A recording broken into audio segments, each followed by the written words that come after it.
Bien-aimés frères et sœurs, vous connaîtrez la vérité et la vérité vous affranchira. Ça, c'est pas moi qui le dis, c'est la Bible qui le dit. Mais moi, je vous dis mieux. Vous connaîtrez la vérité historique, notamment celle de vos ancêtres kémites, et vous aurez une vision globale de ce que c'est que la vraie souveraineté politique. J'ajoute, vous reviendrez à la spiritualité africaine ancestrale et vous comprendrez les enjeux de l'indépendance économique. Et pour terminer, vous accepterez votre identité culturelle kémite et vous obtiendrez deux choses. La première, c'est la paix.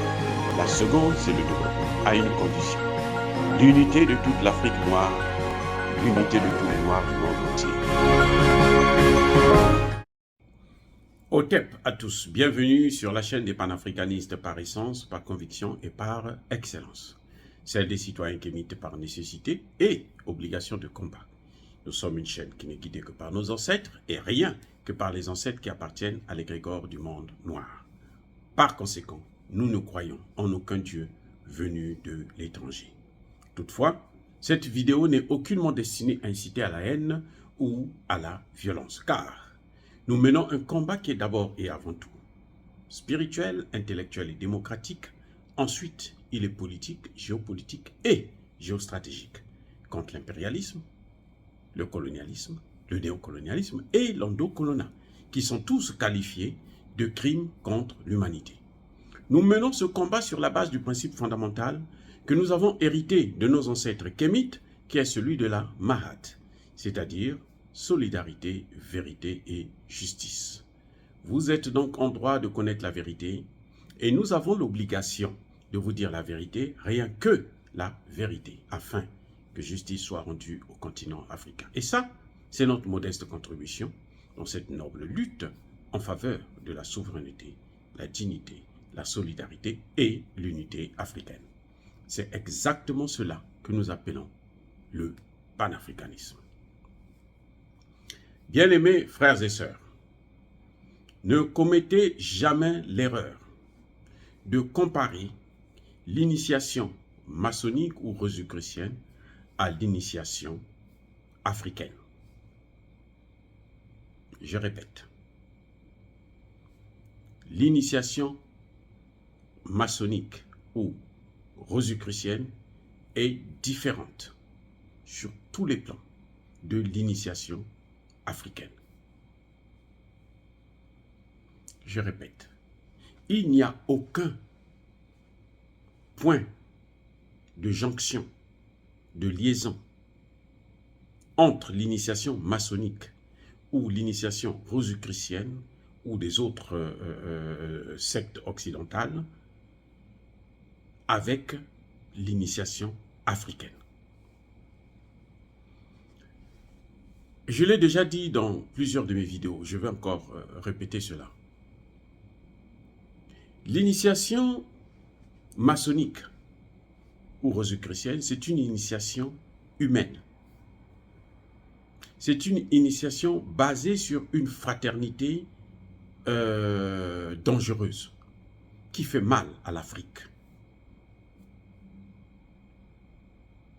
Jusqu'à preuve de contraire, tout ce que vous voyez, la plupart des dirigeants africains, je dis bien la plupart des dirigeants africains, sont des francs-maçons. Et nous savons aussi que tous ces dirigeants travaillent pour la plupart pour l'Occident, pour la France, pour les pays européens, pour les États-Unis. Et ça, c'est ce qui vient de leur initiation. Parce qu'ils n'ont pas été initiés pour préserver les intérêts de leur population, mais ils ont été initiés pour préserver les intérêts des Occidentaux. Et c'est ce qu'ils font très bien d'ailleurs. C'est pour ça que je dis que c'est une initiation humaine. C'est-à-dire que ça n'a pratiquement rien de spirituel. Il y a des textes, c'est vrai, qu'on va vous réciter ici et là, mais qui en réalité ne sont pas des textes de la spiritualité. Si vous voulez voir les plus mauvais, les plus durs, les plus, j'allais dire médiocres, mais je dirais plutôt ceux qui détruisent, déstabilisent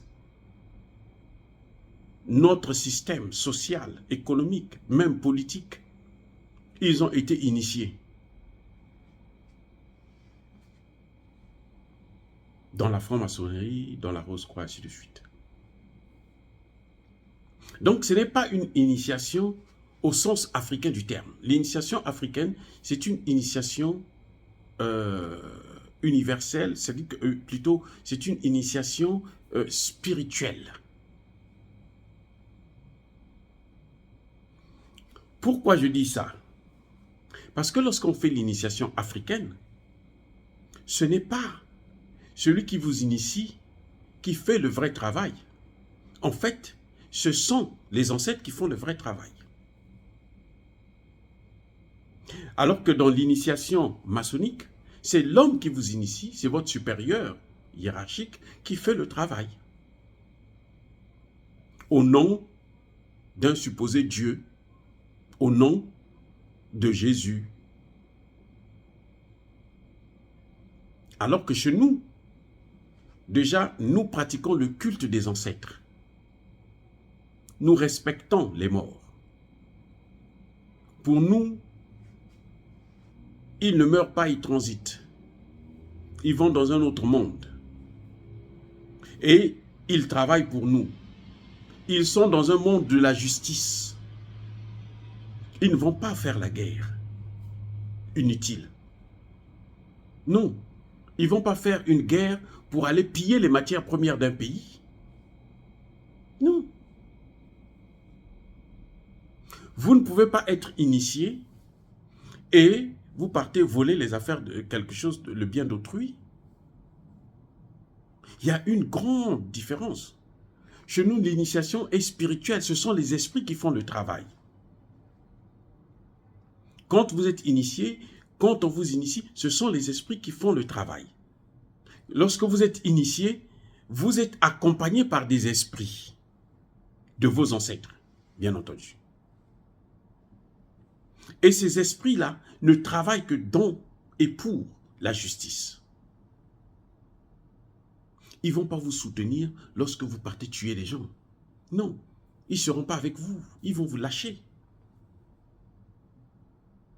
C'est pour ça que dans nos sociétés, il n'y avait pas de voleurs, il n'y avait pas de brigands. On vous apprenait ça, à l'initiation même. Et puis, au fur et à mesure que vous grandissez, cette culture-là, parce que chaque fois que vous évoluez, vous avez aussi une autre différente initiation.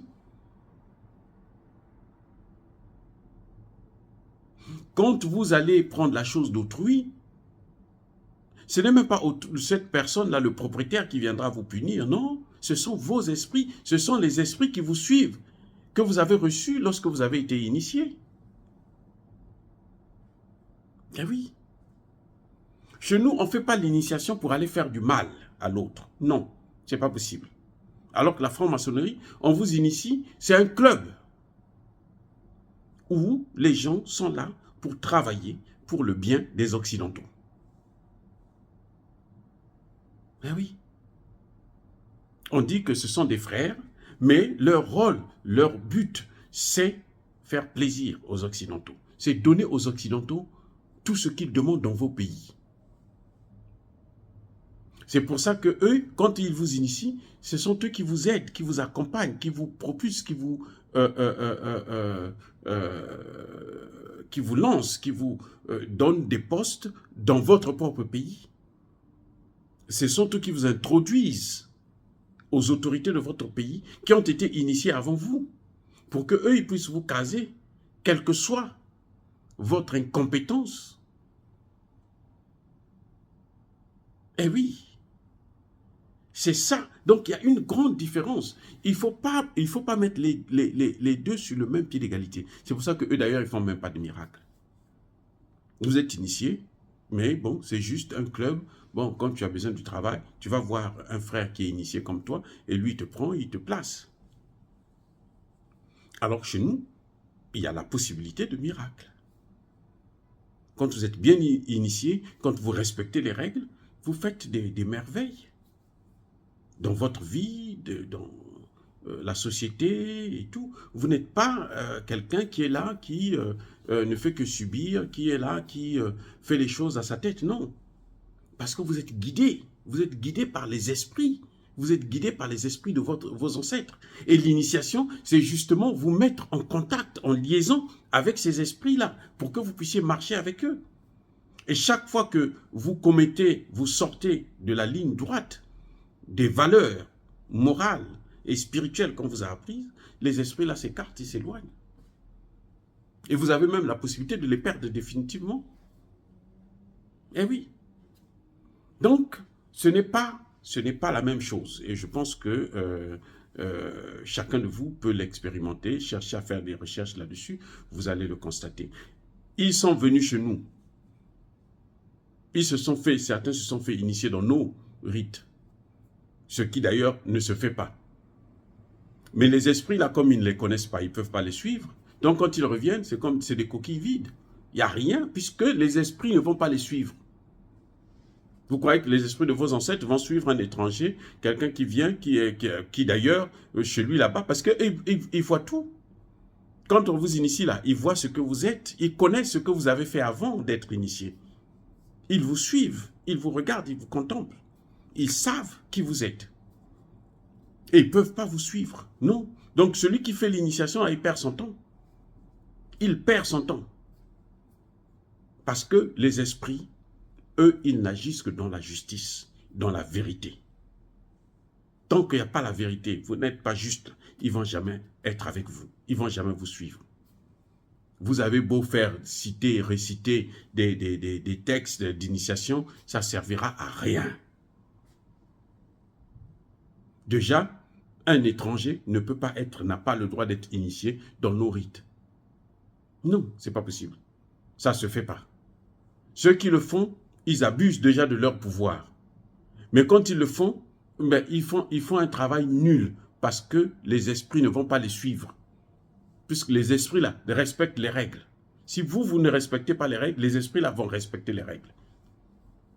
À moins que ce soit une initiation satanique. Mais sinon, si c'est une vraie initiation africaine pour la justice, non, on ne va pas initier un étranger.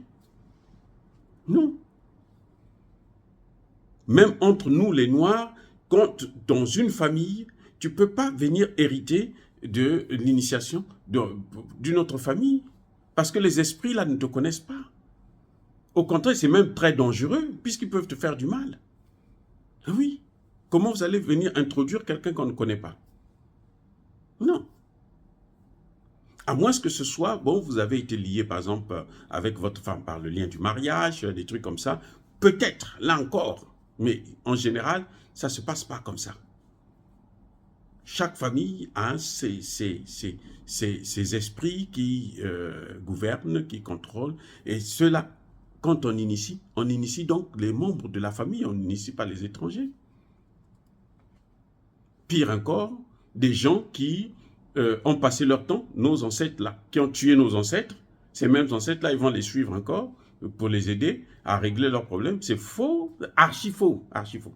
Donc l'initiation africaine n'a rien à voir avec l'initiation maçonnique. Ça, c'est une copie, parce que l'initiation a été créée en Afrique, et eux, ils ont copié ça, mais ils ne peuvent rien faire avec, parce qu'ils sont tellement mauvais. Des gens qui passent tout leur temps à vouloir piller, prendre des choses qui ne leur appartiennent pas. Vous croyez que vous allez les initier, même si vous allez les initier 1001 fois, ça ne servira à rien. C'est pour ça d'ailleurs qu'ils sont toujours méchants. Ils peuvent être initiés, mais ils sont toujours méchants, voleurs, brigands, bandits. Voilà. Oh, bien aimés frères, est-ce que dire cela, c'est inciter à la haine ou à la violence? Non, non, non, non, non. Yaba, colère, veya malembe. Encore une fois, je persiste et je signe. Soyez bénis, abondamment bénis par le Dieu des Kémites. Et que ceux qui persécutent le continent africain, ceux qui le pillent et le déstabilisent, qu'ils soient maudits, qu'ils soient punis, neutralisés, détruits par le Dieu des Kémites et par nos ancêtres angélisés. Quelle que soit leur race, qu'ils soient blancs ou qu'ils soient noirs. Vive l'Afrique éternelle. J'ai dit et j'assume.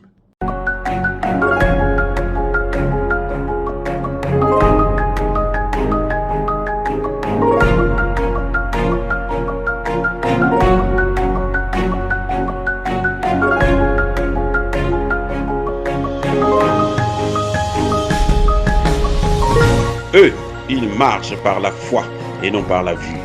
Mais moi, je vous conseille vivement de marcher par la connaissance scientifique et historique, notamment celle de nos ancêtres kémites, par les 5 sens et par l'intelligence. Abou Abia.